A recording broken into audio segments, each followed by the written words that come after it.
All right, what's up, everybody? How y'all doing out there? I am Frank Red. This is another edition of the In the Dungeon Show. In prime time, I'm excited to join you in conversation.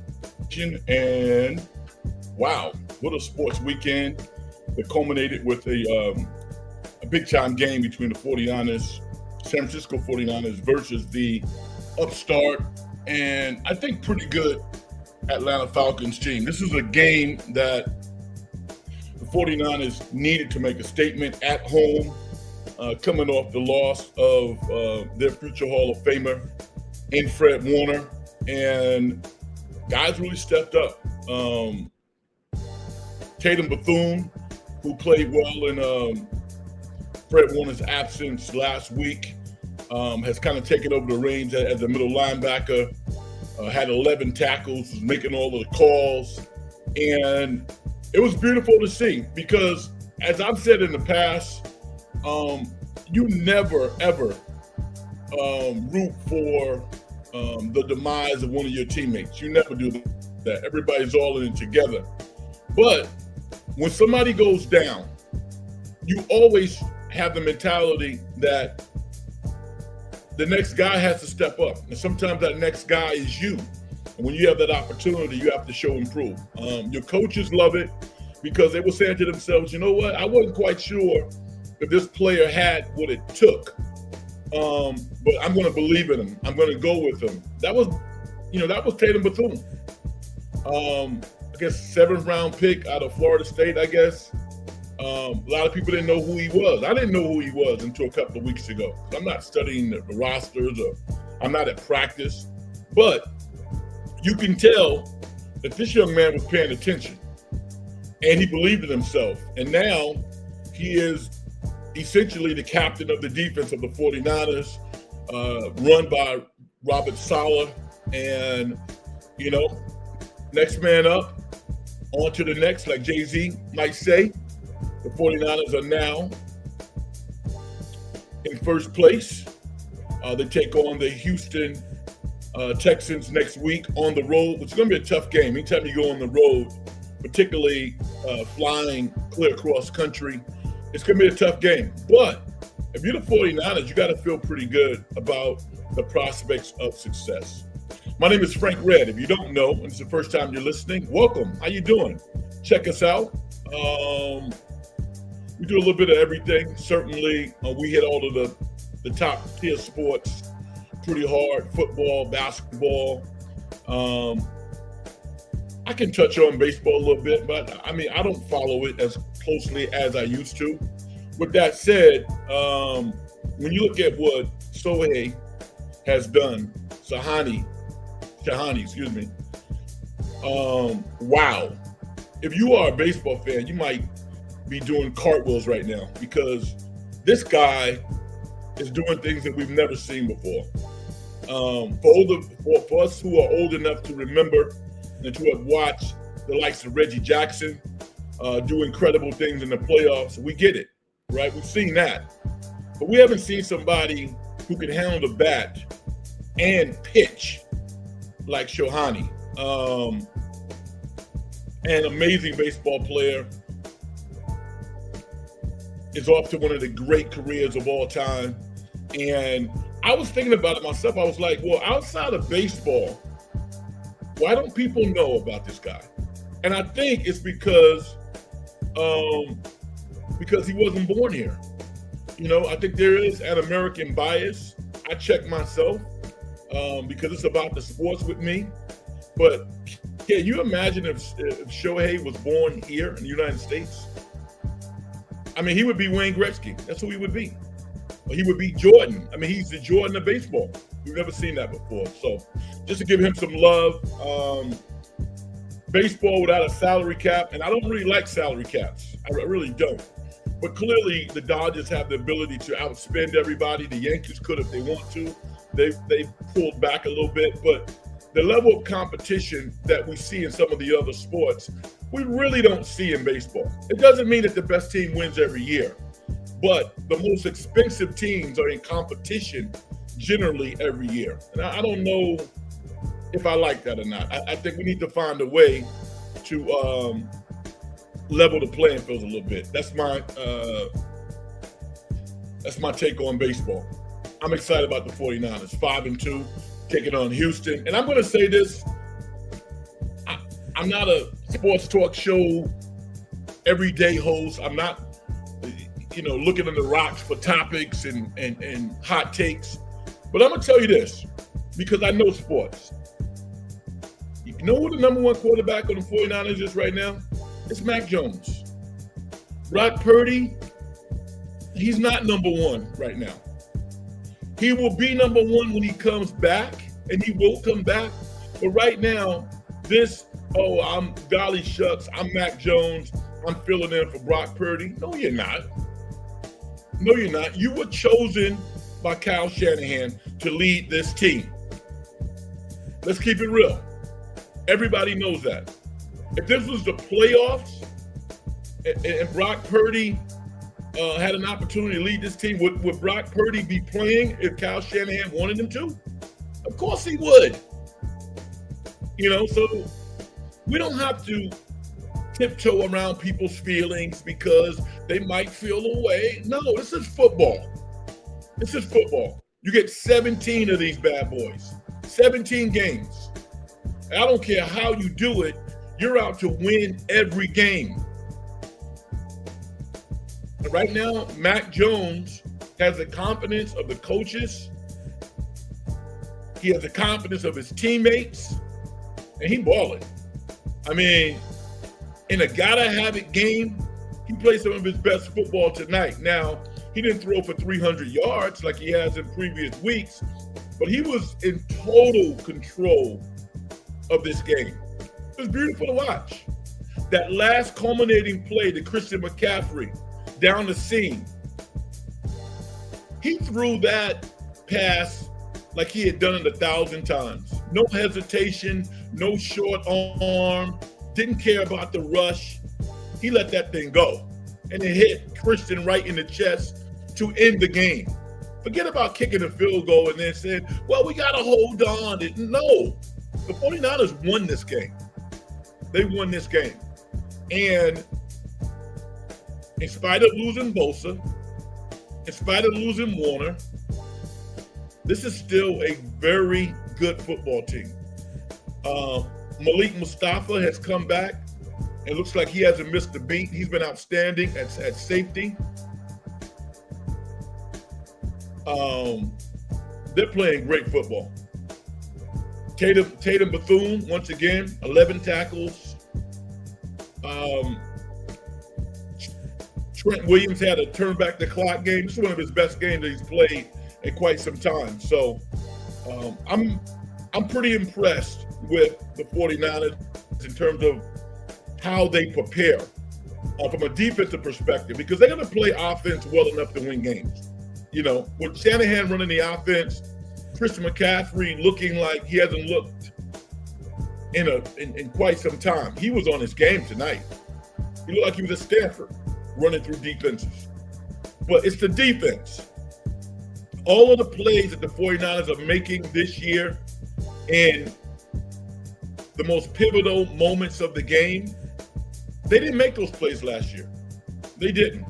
And if you're a 49er fan, you got to be excited about the prospects of success.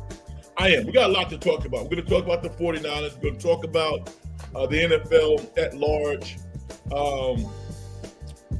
As you all know, you listen to the program, I'm a big-time supporter of Jalen Hurts. I've never seen Jalen Hurts play better.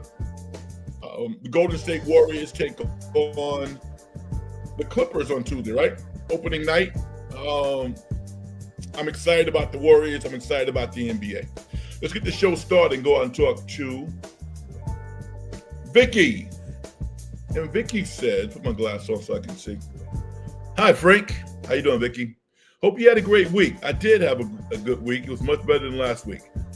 What a great defensive game for the 49ers. CMC was wonderful on offense. Week to week for this team.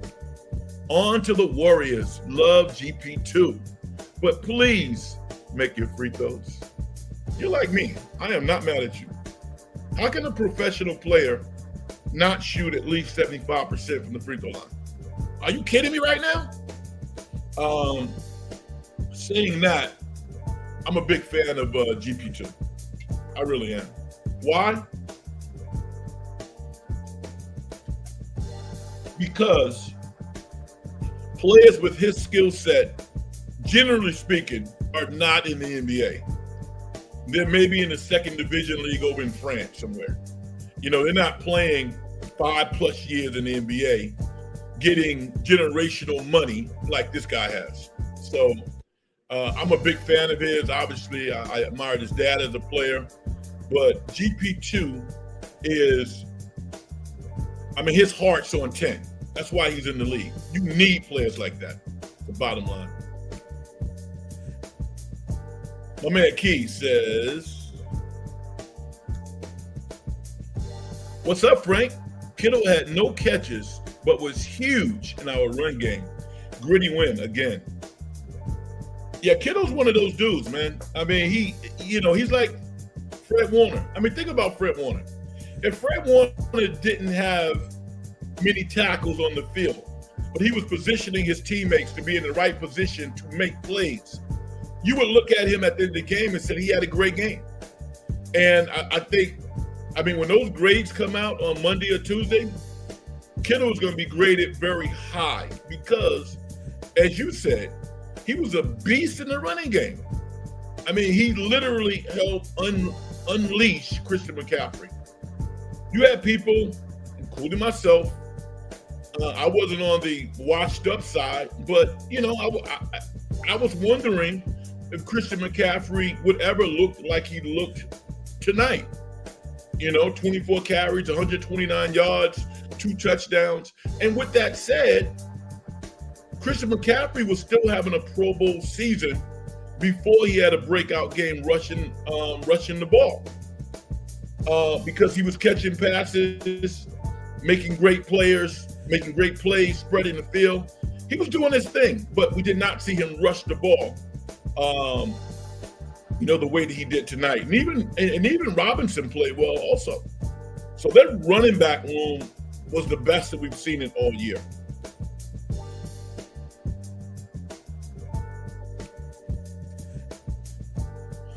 Aragon. Hi, Frank. How's your day going so far? Hey, man. I've had a good day. I really have.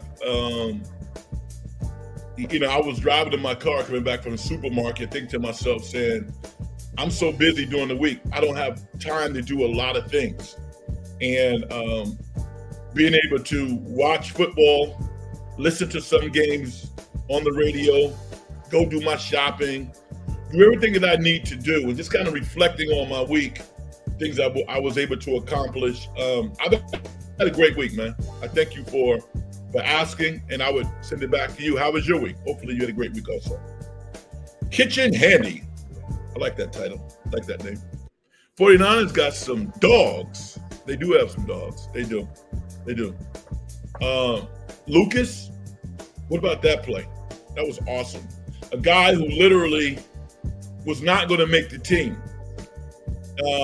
And he's showing up. I trace it all back to Robert Saleh. I do.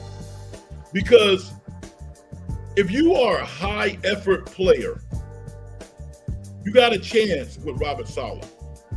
Because he is going to put you in the right position to make plays. Now, you got to show courage. This 49er team defensively has not shown the level of courage in previous years. And I'm going to say last year, not previous years.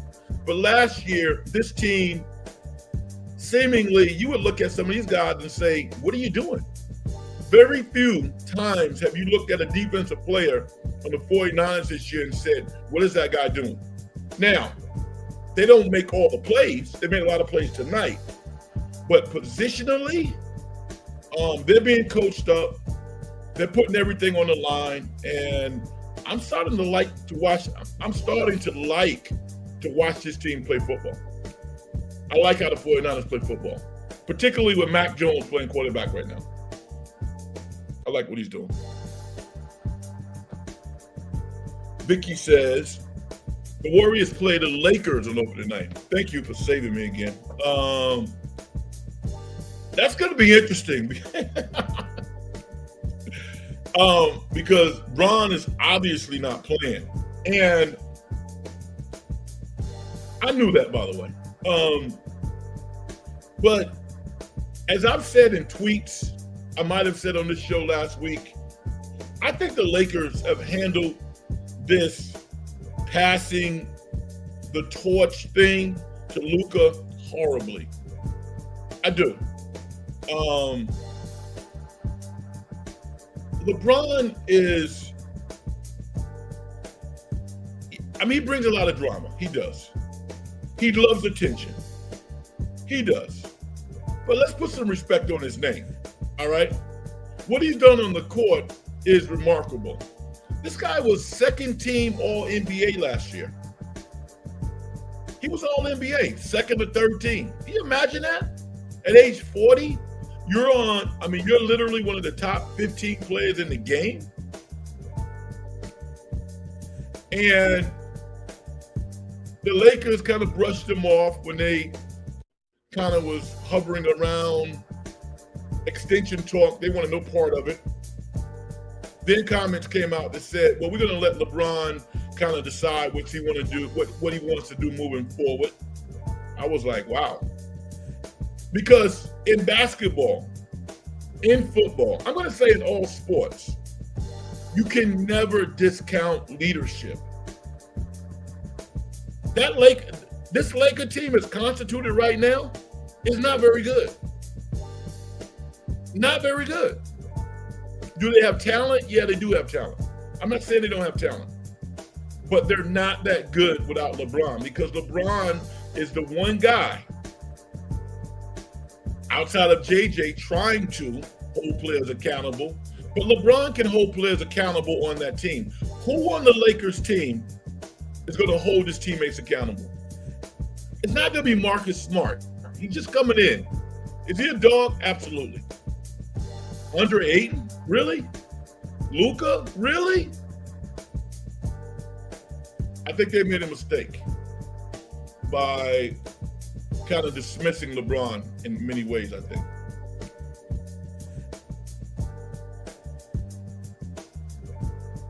Thank you. What was that? Chase Lucas was a dog today. You know, Chase Lucas has one very obvious skill. He can blitz. You know, a lot of times corners and safeties are put in a position to blitz and put heat on the quarterback. They never get home. Chase Lucas gets home more times than not, or he puts the quarterback under duress where they might make a mistake. So he's a good blitzer. He really is. And Robert Saleh knows that. That's why he sends him.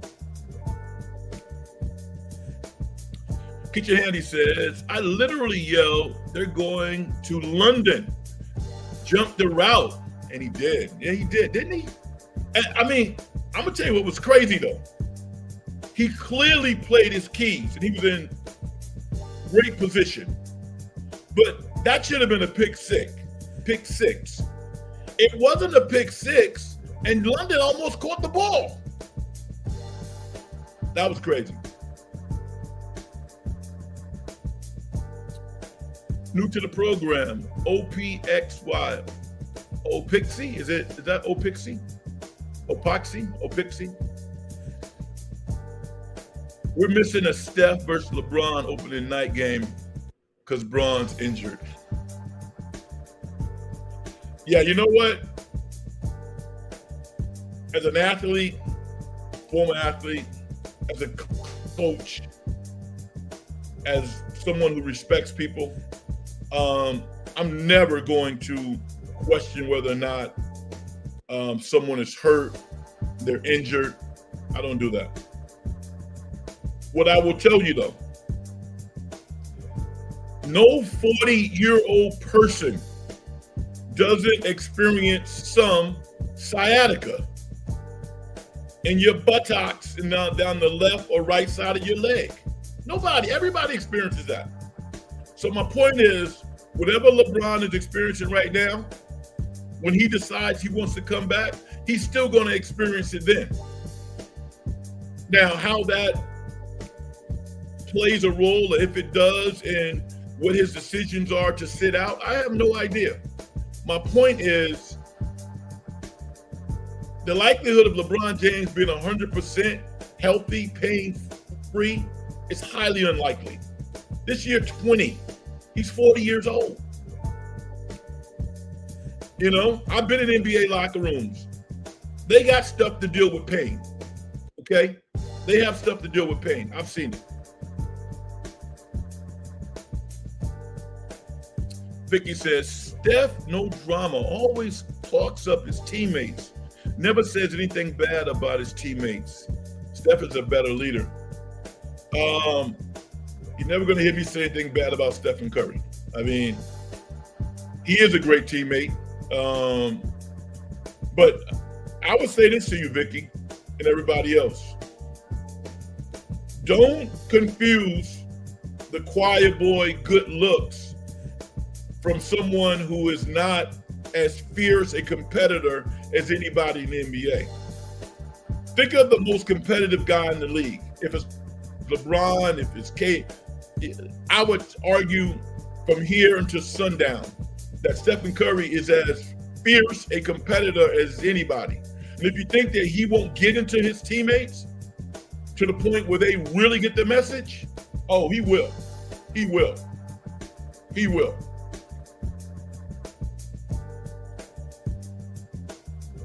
So he's respectful, but he will get into you if you're not doing what you're supposed to do. And I don't think Stephen is against letting the coaches and management know his feelings also. You've seen guys that you would think be playing not play. You think Stephen Curry doesn't have any impact on that? I don't believe that for a second.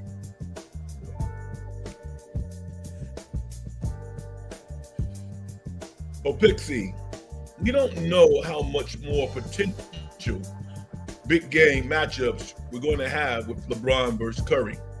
LeBron might only be able to play, in my opinion, play one more. I guess one more year, you said it's 40. I think there's a lot going on. I'm going to show you why.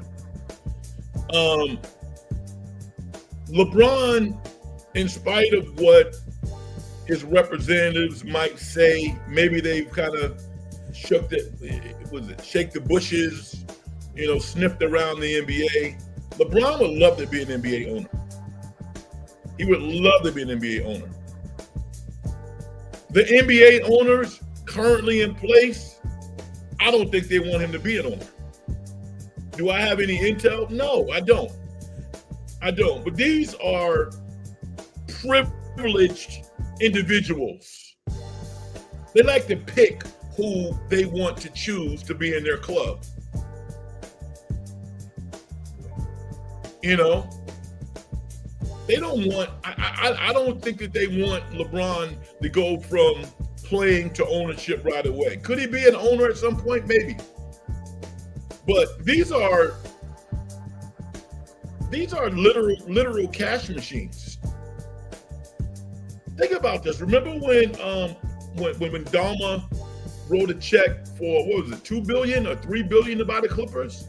What was that, a decade ago? It was about $2 billion, right? 1.5, $2 billion. We were like, wow. I just looked at a report last week. You know how much the Clippers are worth? Now they got a new stadium, but the Clippers are worth probably about $6 billion. Now you might say LeBron doesn't have the money, to be a majority owner of an NBA team.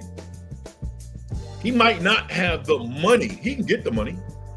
He can buy the team with an LBO. You think people don't want to be in business with LeBron James? So I think if ownership is a reality for LeBron, particularly as an NBA owner, I think he would retire. But you're getting less and less talk about Seattle and Las Vegas. I think it's going to happen, but we haven't heard a lot of conversation about it recently. We haven't heard that. But otherwise, I think LeBron is still going to play basketball. I believe that. Maybe I'm wrong, but I think he's going to play. Kitchen Handy says, I meant to tell you, my baby girl arrived. Wow, October 12th. So it's bedtime. 3-hour nap until she feeds again, Frank.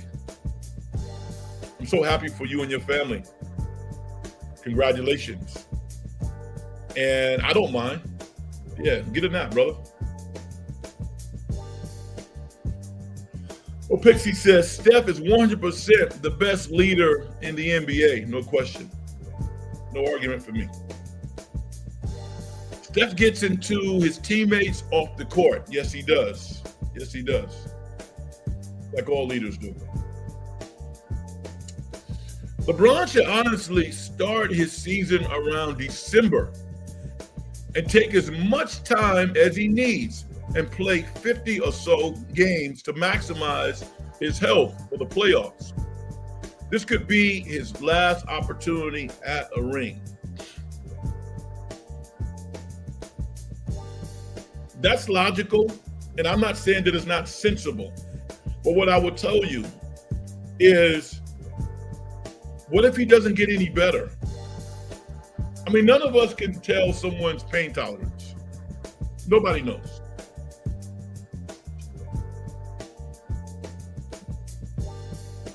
What I would tell you is professional athletes take painkillers.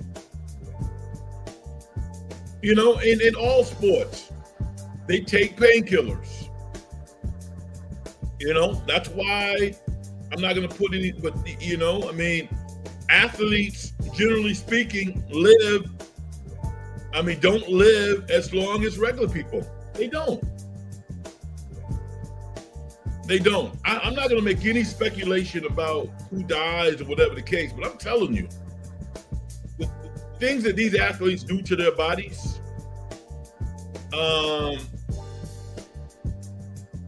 it's a part of it. It's a part of the game. I don't think it's ever going to change. I'm not just talking football, basketball, and baseball. I'm talking all professional athletes. I mean, can you imagine the training that track athletes have to do?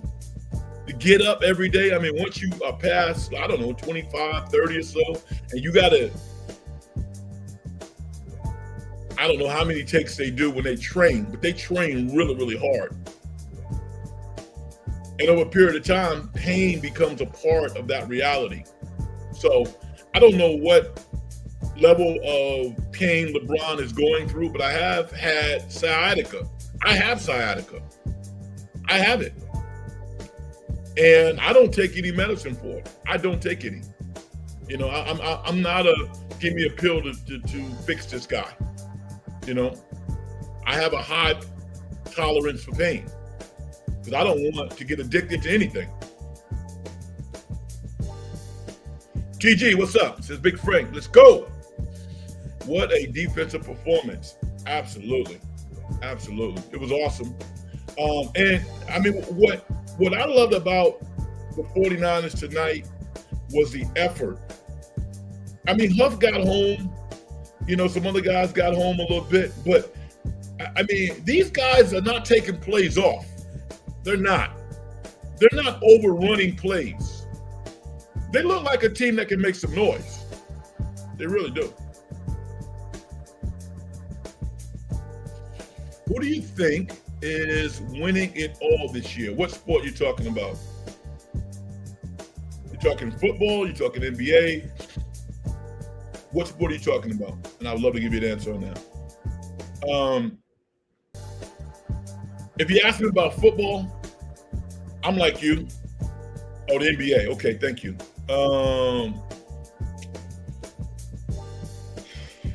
You know I'm a Knicks fan, right? So I mean, Knicks fans are the most delusional fans in the world. I mean, listen, when the Knicks make the playoffs, you would think that we have like discovered a cure for like a rare disease or something.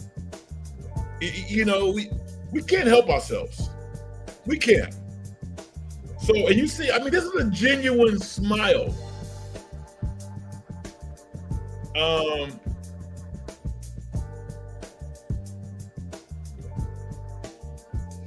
I'm going to say, and I'm guessing, right? I'm going to say the Warriors win this year. I'm going to say the Warriors win. And you might say, Red, you are absolutely crazy. And that's okay. But the reason why I think the Warriors in the West have a chance, and there's a lot of tape and hopes and whims and prayers and all that other stuff. If the Warriors get into a 7-game series healthy, I think they can beat any Western Conference team. I do. Now, I like the team as is with Jonathan Kuminga. We don't know what's going to happen with Kuminga. Much to the chagrin of the Warriors, there aren't a lot of players out there that would really help the Warriors. I mean, there just aren't. There aren't a lot of players. So, I mean, if you look at the Eastern Conference, who's the name? It's Giannis. It's Giannis. If the Warriors could somehow get Giannis, holy crap. Now, if the Warriors somehow got Giannis because he said he wanted to be traded, it would be earth-shattering because Draymond or Jimmy Butler would have to go. One of those guys would have to go, I think. Unless Milwaukee was like, we don't want to go down that road. We don't want disgruntled players. Give us Kuminga. Give us Moody. Give us Pods. And give us 3 first-round picks. And then, but Giannis could land somewhere. We hear New York. I mean, New York makes sense in a lot of ways because they have the players that they can send back to Milwaukee. But the best basketball situation for Giannis, in spite of me being a Knicks fan, would be with the Warriors. So when I look at the Eastern Conference, I think that, as constituted right now, I think the Knicks are the best team. To me, I think the Knicks are the best team. But what if Joel Embiid, all of a sudden, miraculously, is in decent health? I don't think it would happen, but there's some interesting things that could happen. But right now, I think the Knicks are the best team in the East. I think the Warriors are the best team, potentially, in a 7-game series.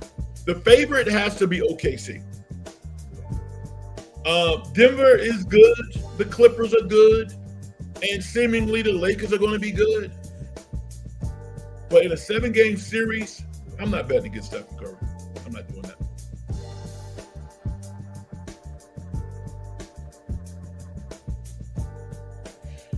The Cowboys fans are pretty delusional, though. Cowboys fans are by far the most delusional fan base in the NFL. I totally agree with you. But in the NBA, nah, it's the Knicks. I mean, have you ever been in New York? New York is a kind of delusional from this perspective. You got like 8-year-olds, 9-year-olds who've never seen basketball. They know no history of basketball. Walking around draped in like Knick garb. Even somebody who's like 20 years old. I mean, how could you have seen a lot of basketball at the age of 20? Come on. But they will tell you 1,000 times that the Knicks are the best team. And where does the delusional mindset come from? I'll give you another example. If you go to New York, I don't care what borough you're in. If you go into a pizza parlor and you order a slice of pizza, the person serving you the pizza will tell you, "Oh yeah, this is Tony's Pizza, the best pizza parlor in the world." You're like, what? That's just the mentality, and that mentality permeates throughout so many other different things. When it comes to basketball, definitely the Knicks.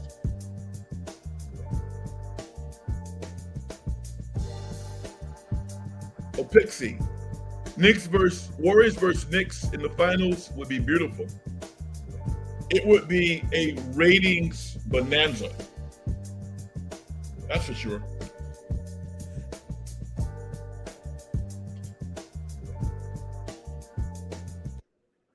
It would be one of the hottest tickets that any sports fan could dream of. That would be beautiful. Warriors and Knicks in the finals. Warriors take it. Then 2027, the Knicks win the finals.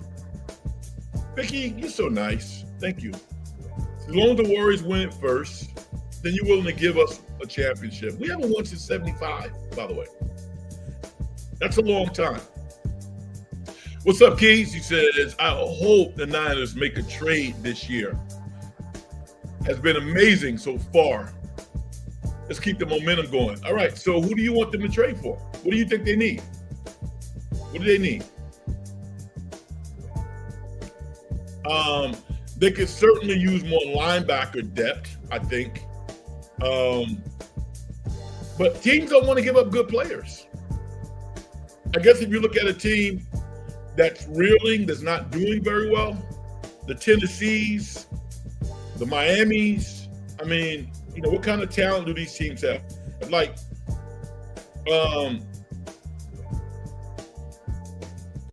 I can't think of the safety's name now that was on Pittsburgh. I'm having a brain freeze right now. They traded to Miami. Mika Fitzpatrick. If the 49ers could get Mika Fitzpatrick, I would love that. Although he makes a lot of money. Mika makes a lot of money, but I would love to have him on the back end, out there with Mustafa. That would be awesome. And for that guy, the 49ers are probably on the phone because he's not doing anything in Miami. He's just getting a check.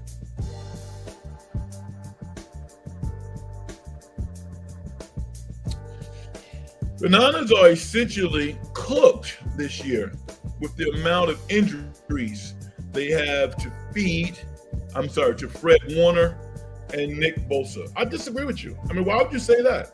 I mean, as good as Fred Warner is, Tatum Bethune has come in and played his tail off. He had 11 tackles tonight. And he's playing aggressive football. And he's calling all the signals. Not chopped liver. I mean, he finished up at Florida State, so he's not like, he can't play. Fred Warner was a 4th-round pick who turned himself into a Pro Bowler. So I think one of the things to me about sports that I love is the opportunity for young players to emerge. Like a Chase Lucas, a guy who's been cut, who's kind of been around, who's kind of just a guy. All of a sudden, he's being thrown in the game in pivotal points by Robert Saleh with the expectation that he's going to go out there and impact the action. I love that about football.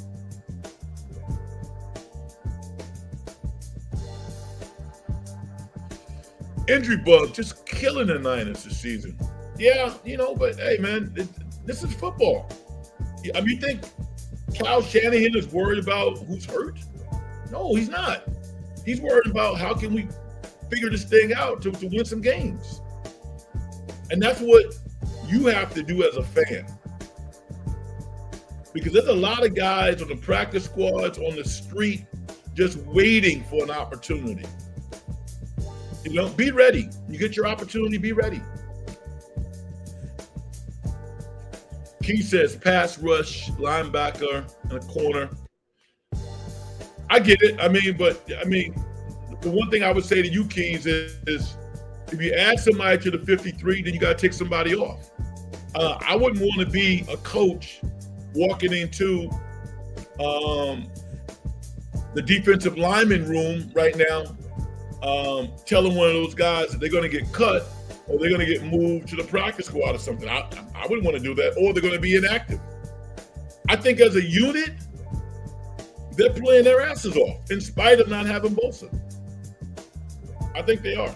Now, the corner, yeah. What about a corner who can play safety or safety who can play corner? I love Mika Fitzpatrick. That's a name that I like. Linebacking depth, they certainly can use that based on the injuries. But as a unit, they're playing good football. They really are.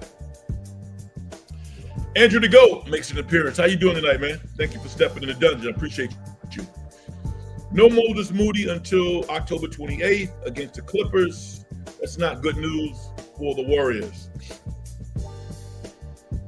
Well, I'm a Moody fan, so I wish he was playing, but the Warriors have enough backcourt depth, I think, to sustain that. They got Pods. They have Buddy Hield. They got Steph.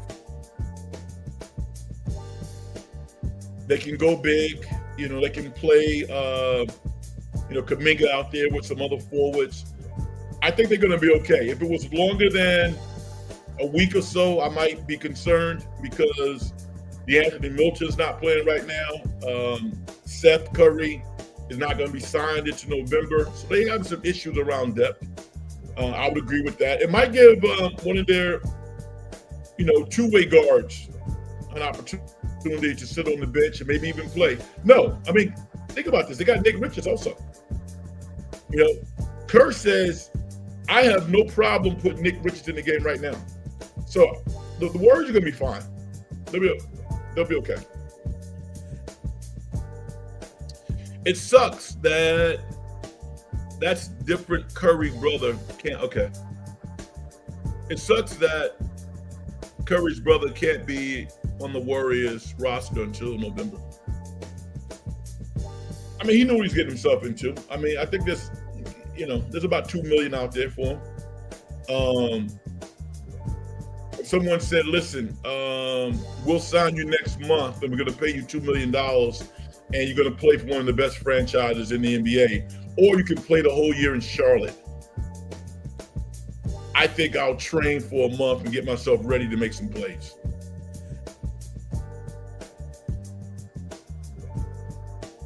Yes, I do. Will Richards. Thank you. I appreciate you. So many names flying around in my head. Yeah, Will Richards. Will Richards looks like the guy who played in Florida. That's how he looks.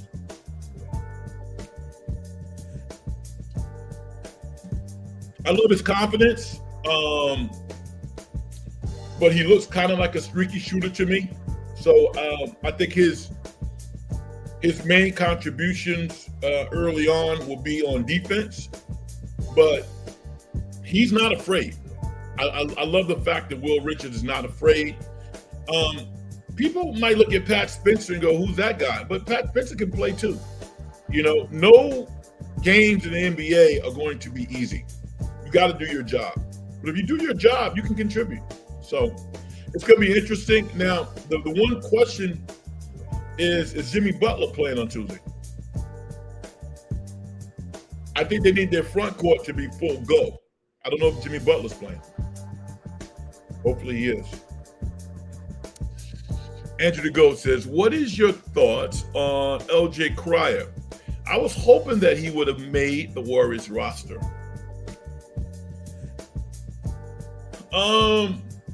I've been watching LJ Cryer for about 4 or 5 years. He started at Baylor, good college player, and went to Houston. He's small, and he's really not a point guard, and he's not a two guard. He's a good basketball player, is what he is. Can't run an offense. Can't run a Warriors offense. He can't. And he's not a great ball handler. I mean, he's just not. I mean, I love to see guys overcome the odds, and I'm willing to give him every opportunity, every chance to prove me wrong. But I'm a talent evaluator. So when I look at a player, it's like, I'm gonna explain the feeling to you. Remember doing the Jason Bourne movie? I think it was number 2. When he's in the diner with I can't think of her name. The young lady who was in Can I Dance or whatever. She plays an operative, and Jason Bourne goes, "I don't know who I am. I just walked into this this cafe, and I'm already like instinctively casing the joint. I can tell that this guy's left-handed, or he has a heart problem, or whatever the case." When I look at basketball players, that's what I see. I immediately start evaluating players. And I think it goes back to when I was a kid, falling in love with basketball. And, by the time I was 10 years old, there were no European players at that point, but I used to know where every player in the NBA went to college when I was like 10, 11 years old. So LJ Cryer, he doesn't have the characteristics that I see as an NBA player. Hopefully he'll prove me wrong. LJ Cryer is still on the Warriors, he's still in the Warriors organization, but he's in the G League. Yeah, he's a G League player. He's a G League player. That's what he is. And might he get called up? And I'm gonna tell you something about LJ though. If LJ modifies his game and he becomes more of a point guard, he might be able to make it. But as he is constituted as a player now, he doesn't look like an NBA player to me. It doesn't mean that he can't transform his game, but his game will look a lot different than it looks right now. All right? So I'm not saying he can't make it. I'm saying that he needs to work on transforming his game and turning himself into a legitimate NBA point guard, backup point guard, high-level defender. I mean, you can play a couple of years if you do that. But as currently constituted, I don't think he's an NBA player.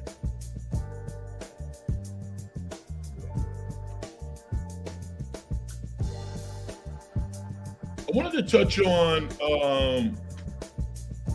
college football also. It's not a big topic on my show, generally speaking, but this is a big week. I love it when coaches get fired because it's devastating. Although with regards to James Franklin, how devastating could it be when you have $49 million waiting to be picked up? But emotionally, whenever you get fired, it hurts. It doesn't feel good. So I got to give James Franklin a lot of credit for showing up on ESPN's game day and speaking very honestly and very passionately about how he was feeling about what he thought happened. And even though he has all of this money that Penn State owes him, he's like, I want to coach again. I want to coach again, and I still want to win a national championship. Anybody can get fired. Anybody can get fired. But boosters and fans are delusional, and they kind of have a right to be delusional because they're paying the checks. And somebody has to pay James Franklin $49 million. But I think what it does is college football is so plentiful, and organizations and universities want to win so badly that immediately you're like on to the next. There's new opportunities out there. I mean, what do you think James Franklin's going to end up? Because Brian Kelly at LSU, to me, is not guaranteed to come back next year. I don't think that's a given. LSU is a school where you got to win. Florida, Billy Napier, good coach, but he wasn't Florida. And even though he won last night, they wanted to get rid of him. So I think James Franklin is going to go big game hunting. He's going to get a really, really good job somewhere.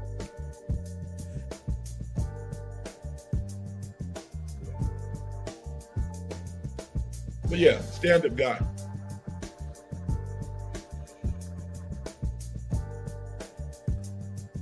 Have you all seen the recent signings that the Portland Trailblazers have made? They signed Kamara to a 4-year deal, and they also signed Shaden to a 4-year deal. Chauncey Billups, I think, has made some strides in Portland. I think organizationally, they're headed in the right direction. They have a good nucleus of talent. I don't know if Chauncey's going to be around to actually see it through. I just don't. Hopefully he will, but this is a year that they have to be in the play-in. They have to. If they're not in the playoff, then Chauncey Billups is going to get fired. That's the reality of it. Because they're too good. They have too much talent.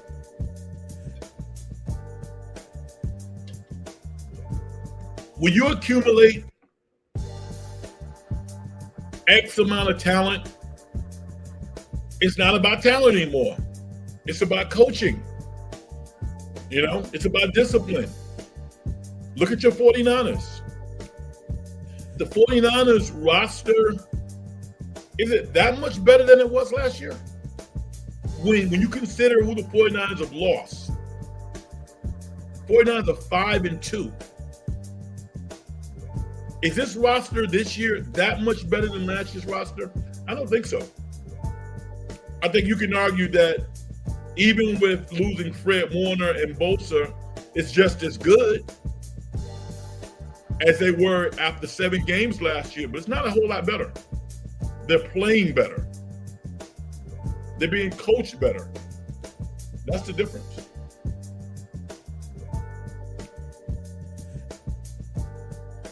Andrew the Goat says, I hope the Warriors do not get swept by the Clippers this year in the regular season or the Pacers. They're definitely not going to get swept by the Pacers. The Clippers are tough. Ty Lue's one of the best coaches in the NBA. In spite of the drama surrounding that team in the offseason, the Clippers are really good. They play great defense.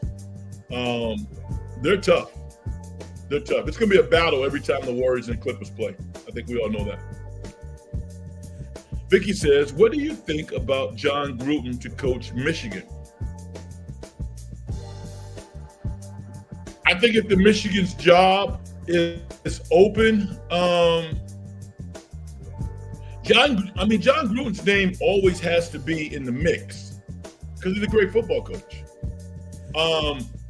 Michigan, I think, would like to believe that they're more classy and they kind of have their noses up a little bit to the extent that they don't want to hire John Gruden because of his past.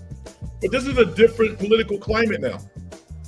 You think people don't notice that? They do. The politics of this country, where we are right now, is a lot different than it was 3-4 years ago when those emails came out. So, Gruden is making his way on websites. He has a YouTube channel.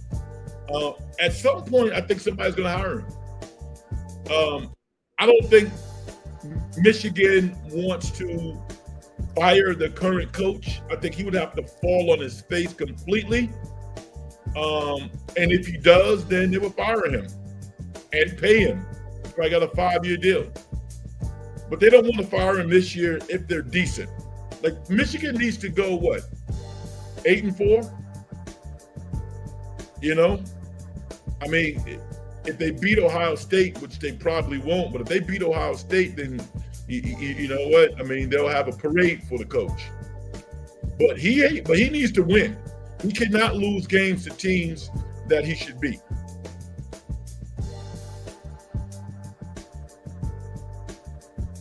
There's a part of me that would like to see John Gruden in Florida.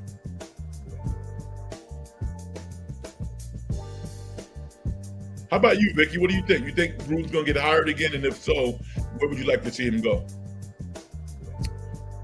I thought James Franklin comments about he'll just win a title somewhere else is delusional. Tell me why. Why do you feel that way?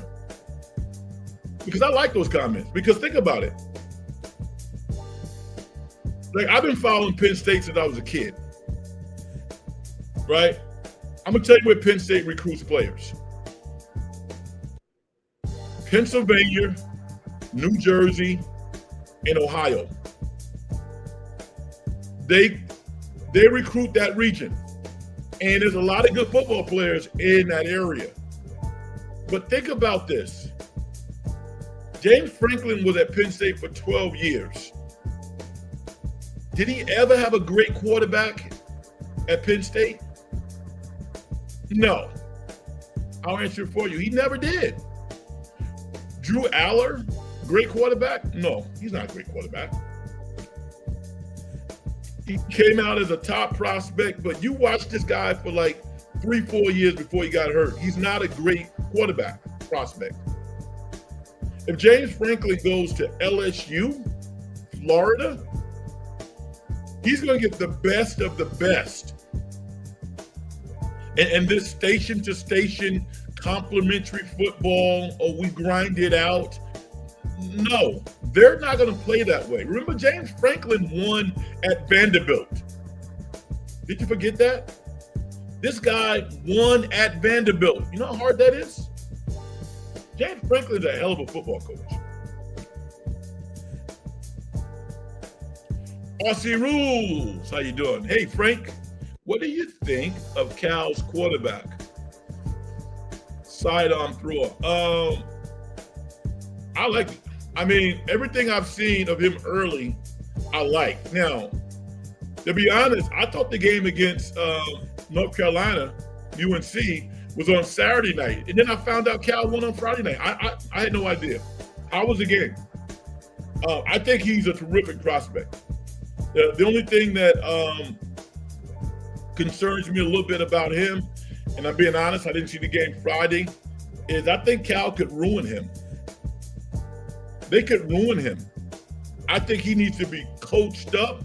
I think he needs to be in an environment where he's going to be challenged. I've seen some sloppy interceptions that he should not be making, but arm talent, oof, one of the best prospects that Cal's had in a long time. Maybe since Aaron Rodgers.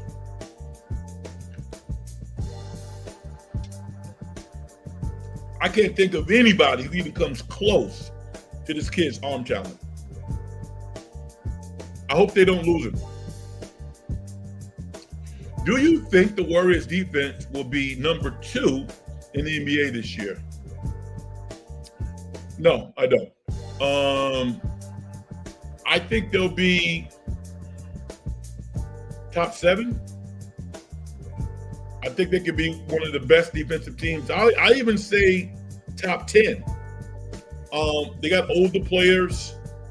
The league is getting better. Houston is really young. OKC is really young. There's some good defensive teams. Jason Kidd is one of the best defensive players in the history of the NBA. Dallas is going to be pretty good defensively. So I think the Warriors can be a top 10, top 7, maybe defensive team. But I think where this team is really going to make their bones is on the offensive end. They're going to be one of the most efficient offensive teams in the NBA. They're going to shoot a high percentage from the field and from 3. They're going to shoot a high level of free throws. And in spite of what we saw the last game, I don't think they're going to turn it over a whole lot. I don't think they are. So I think offense is where they're really going to pulverize teams and really bewilder teams in the fourth quarter. Defensively, I think they'll be good, but I don't think they'll be what they were last year. I don't think so.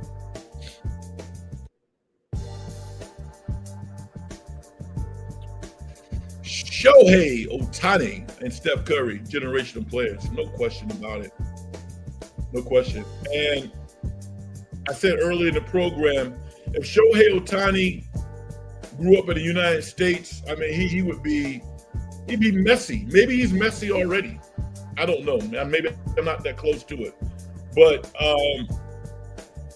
outside of LA, maybe I'm far removed from it. But if he was walking down the street, would people gob him like they would Stephen Curry? I don't think so.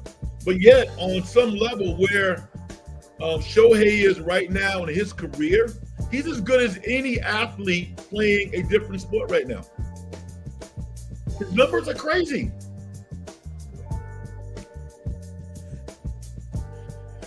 Vicky says, if the Ohio State University football team loses to Michigan again, that coach will be fired.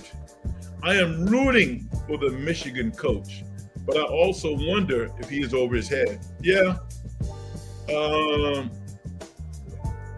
I have similar thoughts, Vicky. I do. I do. And like you, I'm rooting for him. What's his name? His name is it Levon? I didn't mention his name because I didn't want to butcher it. But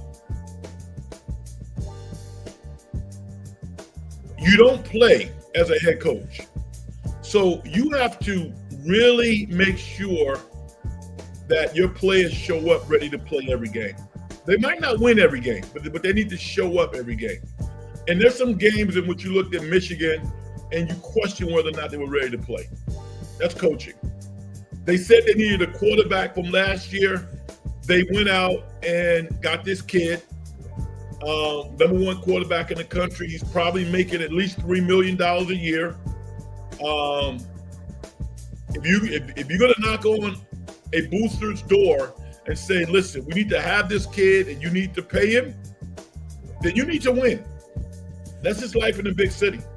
That's what it is.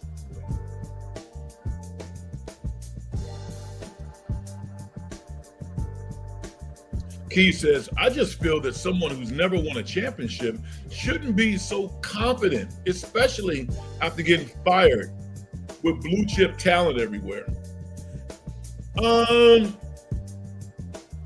He gets good players. I'm not scouring the recruiting manuals like I used to do in high school, but Penn State's putting a lot of guys in the NFL.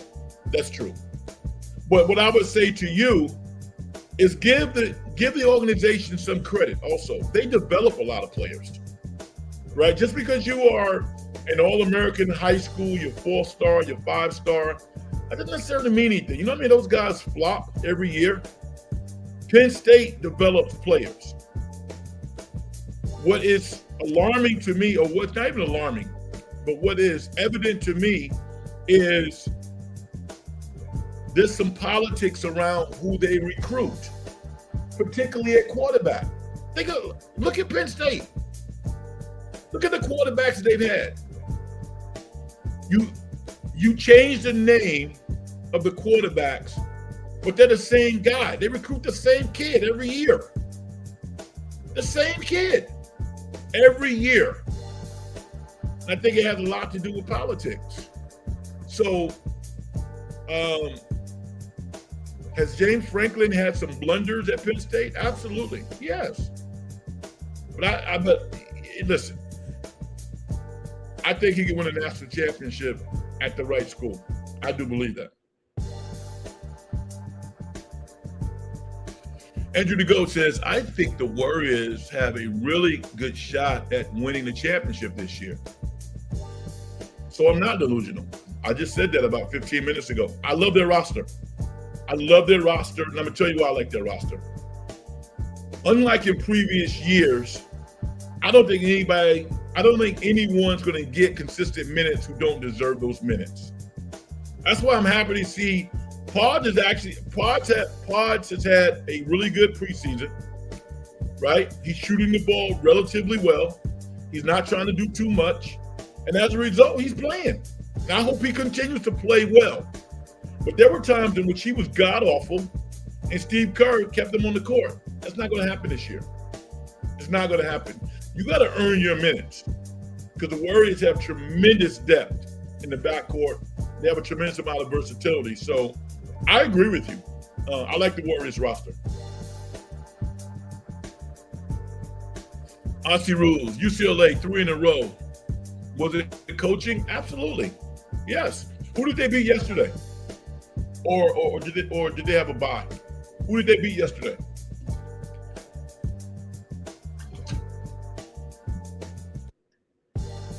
Neuheisel's kids getting the job done, which is not surprising to me. I mean, I kind of feel like the previous coach was set up a little bit.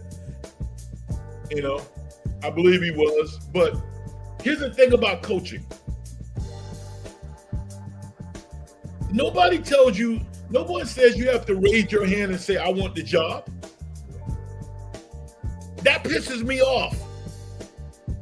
Why can't you just do your job? Everybody's not going to be a successful head coach.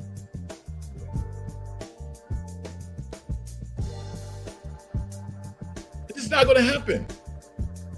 To be the head coach requires some special skills. Everybody can't do it. Why are you doing it? Just for the money? And if you really aspire to be a head coach, I have no problem with it. But understand, it's different than being a defensive coordinator, an offensive coordinator, a special teams coach, a bench coach on a basketball team. It's different. As a head coach, you are responsible for everything. I mean, like, there's a part of me that says, why would Robert Saleh want to be a head coach again in the NFL? Because he's going to get another opportunity. You realize that. He will get another opportunity. But why would he want to be a head coach? When, what is he? Definitely top 5 defensive coordinators in all of football. You can argue that he's number 1. Like a New York Jets coach. This is a guy who basically showed Aaron Rodgers the door. He came in with all his bravado. Aaron Glenn, hell of a player, did a really good job as a defensive coordinator at Detroit, but he couldn't wait to become a head coach. And guess what? His players are played like crap, and he's coached them like crap. He might get fired after this year. In spite of being an all-pro for the Jets, company guy, you know, really decorated NFL career. He could get fired this year. The Jets essentially chose Justin Fields over Aaron Rodgers. Can you explain that to me, please?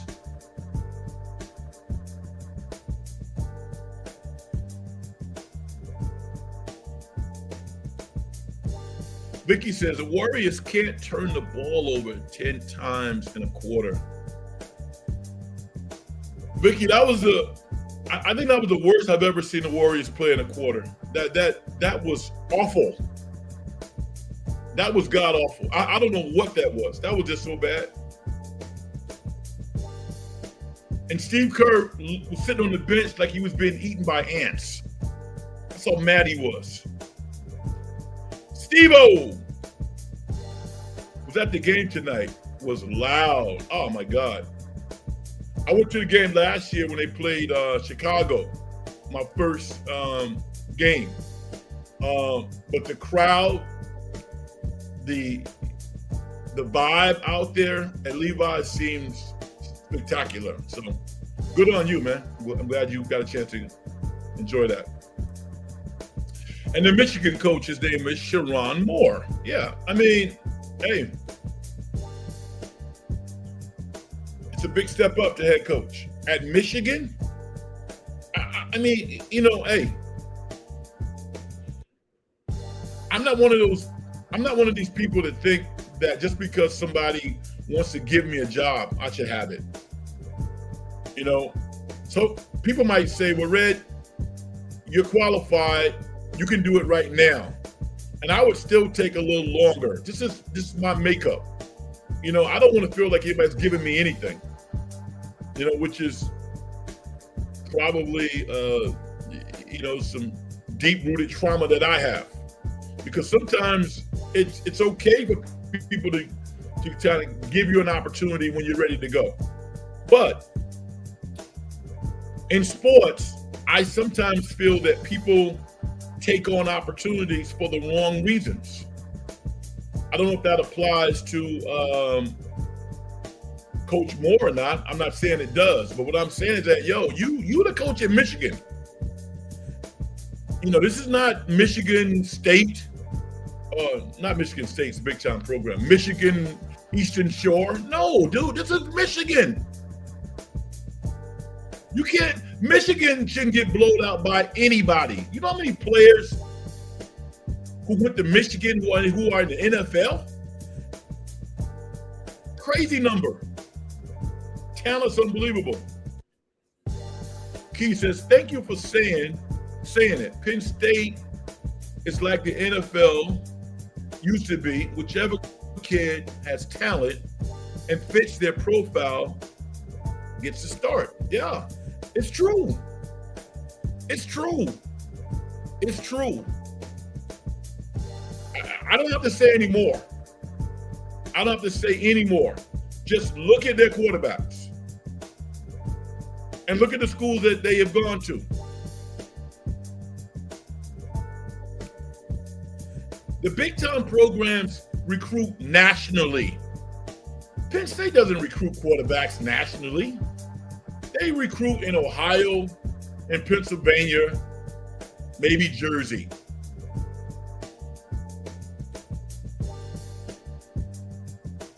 UCLA beat Maryland. Oh, wow.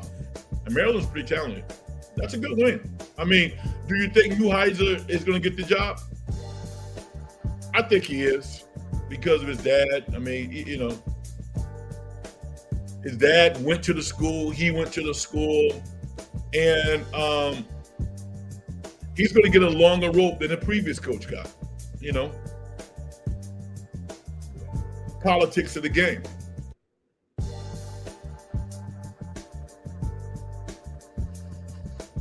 Vicky says, Stanford beat Florida. Coaching.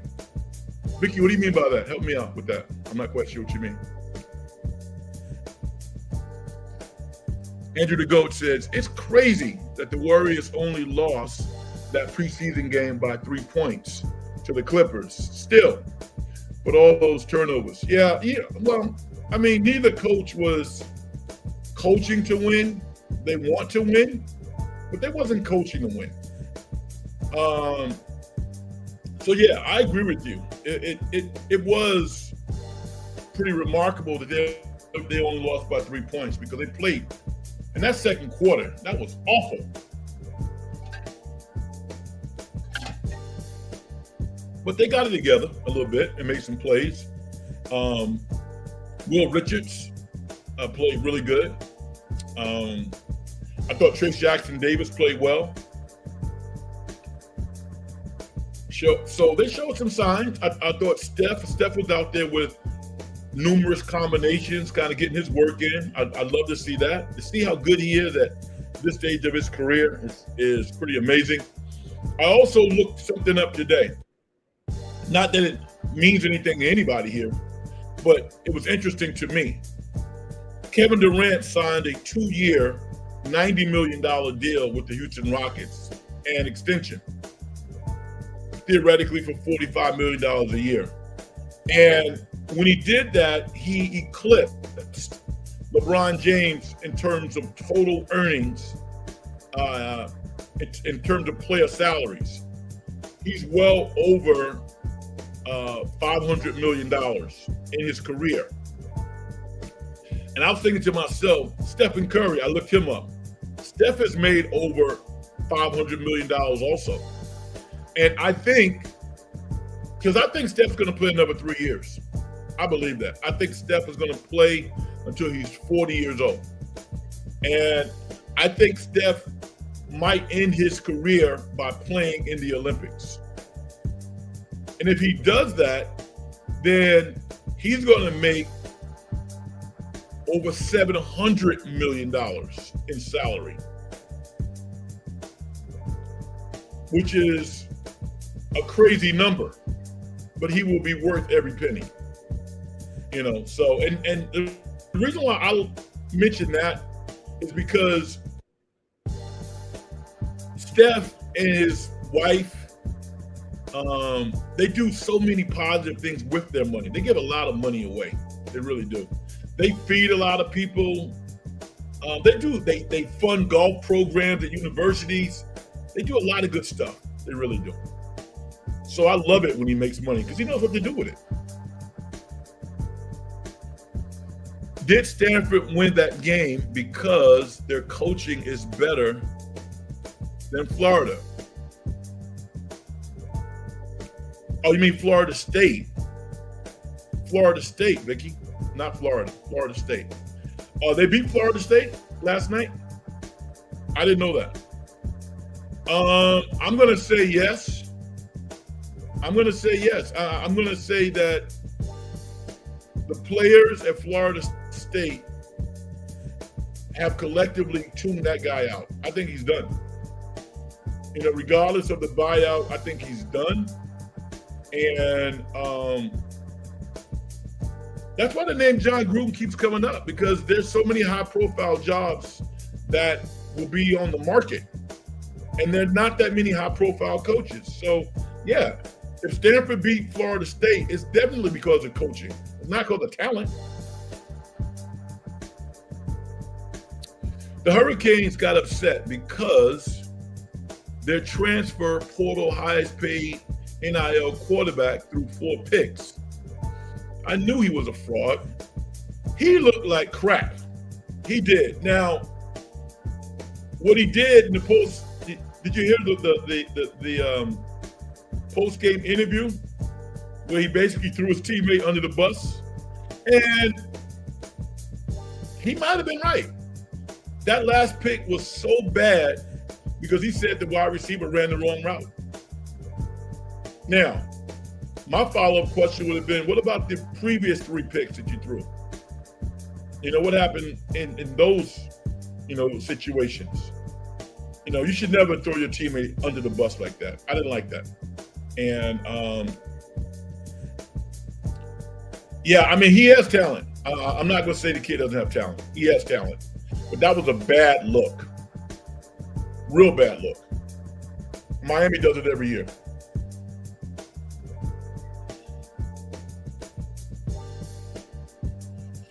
That was ridiculous. Florida State had to play Stanford at 10:30 Eastern time. Unfair. Yeah, listen. If you listen to this program, which I know you do, and I appreciate you, the fact that Cal and Stanford are in the ACC is ridiculous.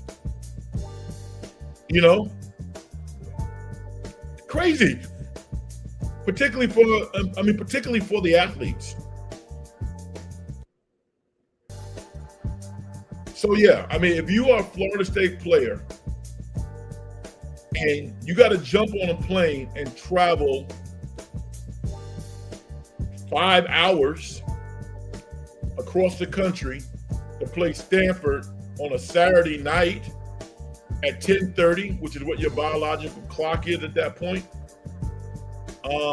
that's not good. It speaks to the greed. It's what it does. Greedy. TG says, speaking of ACC, Dabo is done.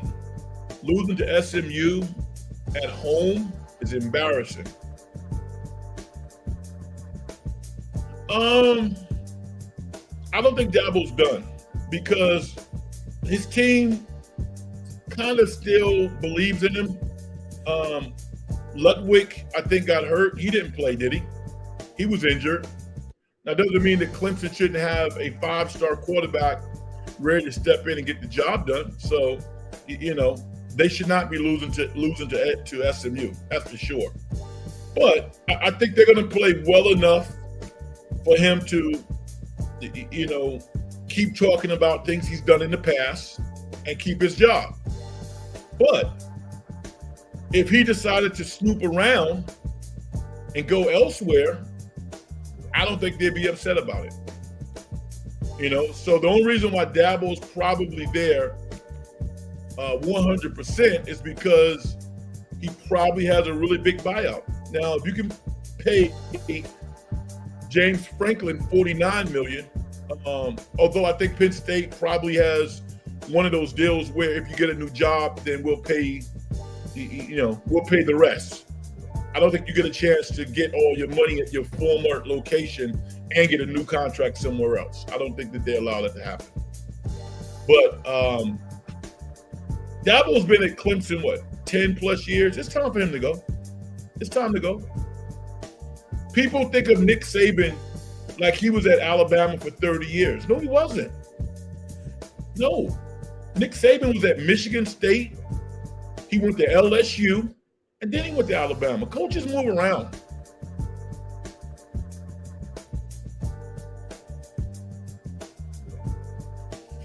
Should Belichick retire, or is he too stubborn?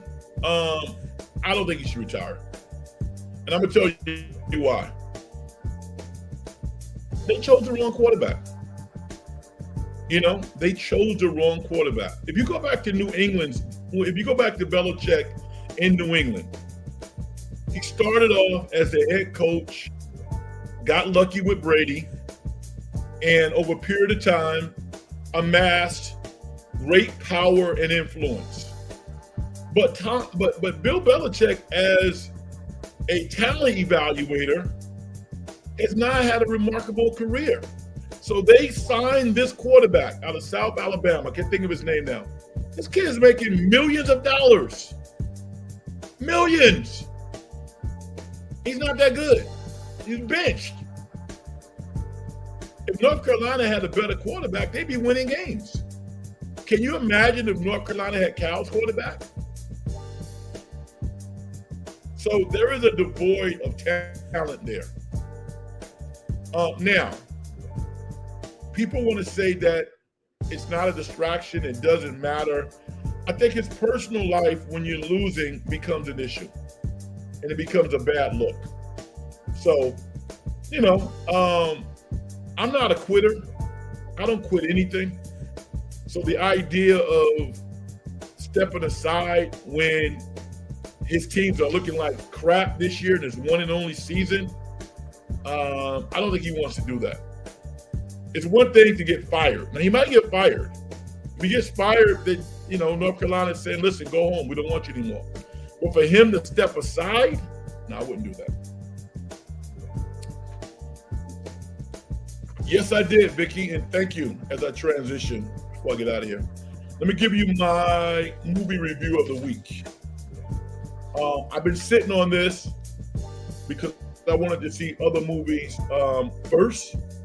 But this weekend, I went and I saw the written and directed Benny Safdie flick, The Smashing Machine, starring Dwayne Johnson, The Rock, and was it Emily Blunt? Yes, Emily Blunt. It's a story of an early UFC fighter, Mark Kerr, and I felt for The Rock before I saw the movie because, he had done some interviews on CBS and, they were talking about Oscar and stuff like this. And then the movie came out and nobody really went, and the movie came out and no one went to see it. I was in the movie theater with a friend. It was maybe like one or two other people there. The Smashing Machine is not a bad movie. It's not a good movie. It's somewhere in the middle. I want to be respectful for people who have the opportunity to write movies that get made. That's a pretty remarkable thing. It's pretty rare. But there was really not a complete story in this film. Now, this film is about somebody's life. So maybe there was not a story to tell. All right. And maybe this was a project that The Rock was so close to that he wanted to make. But the story really wasn't there. Mark Kerr is a freestyle fighter, early UFC guy who fought quite a bit over in Japan.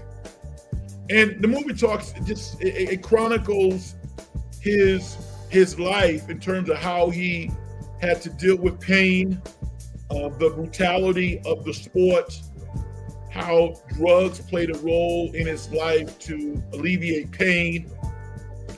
There was a tumultuous relationship between he and his wife. I'm trying to be careful because none of the characters were really that likable. And I was like, well, where's the arc? I mean, you're a great actress. And like Emily Blunt's a really good actress because she played a person that was really not a nice person. And you walked away from the film thinking, you know what? I don't really like that person. And yeah, I mean, it'd be interesting to let me know what you thought of the movie, because I thought that some of the acting was really, really good. I thought Emily Blunt was great, and I thought The Rock was really good. But there was not a story there. There was not a complete story. And I mean, I've written a screenplay. I know what a complete story is. And I've written things that I say it's not complete. I get that too. But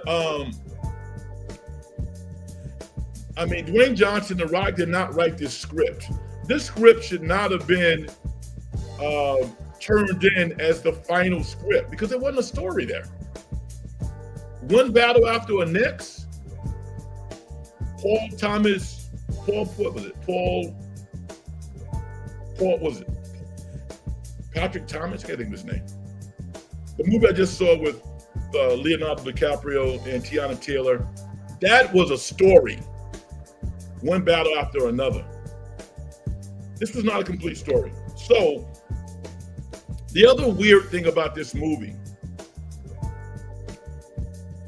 the prosthetics that they used on The Rock to make him look bigger than life, I don't understand why they did that.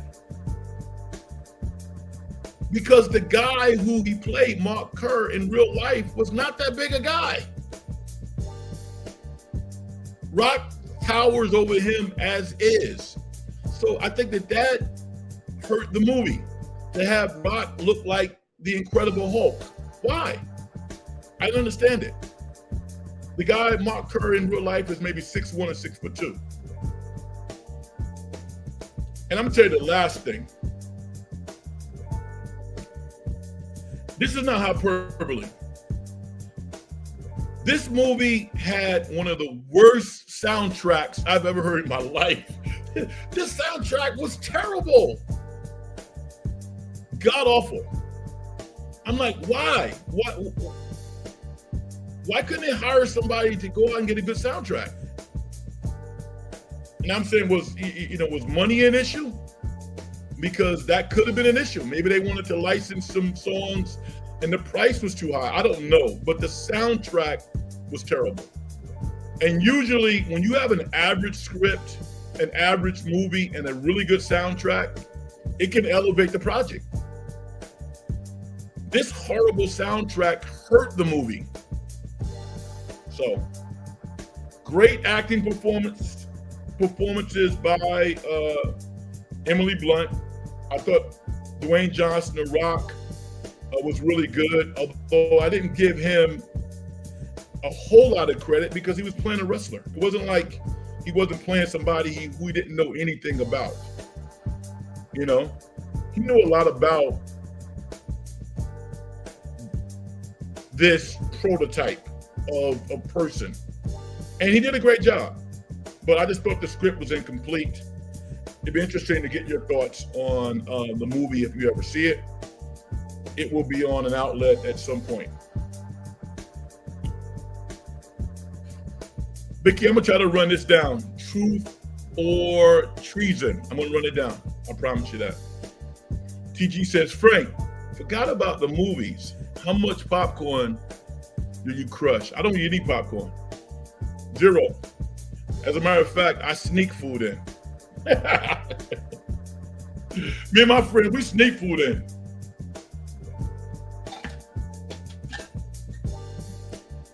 Have a Coke, sneak a Coke in with a little bottle opener.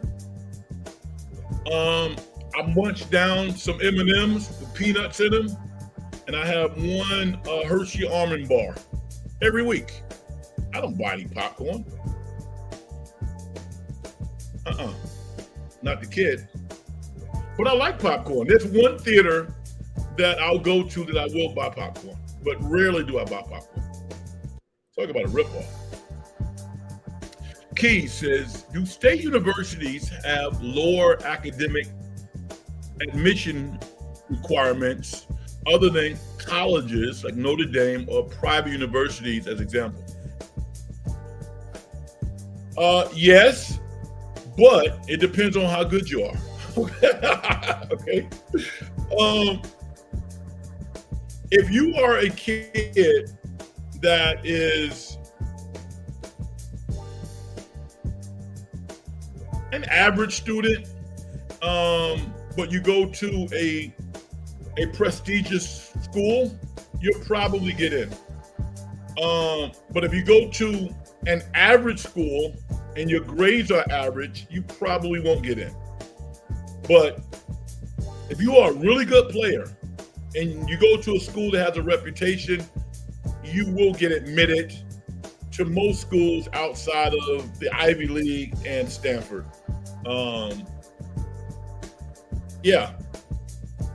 So, I mean, if you have a god-awful academic record, really low SATs, then even the best schools won't recruit you because there's a cultural thing there too. I think beyond the grades is the cultural fit. So you need to be a good person with high morals. I think if you got high morals and they perceive you to be a good person, or if you are a good person, you can get into most universities. But if you go to an average school and your record is kind of checky, no, you're not gonna get into the big boys, no.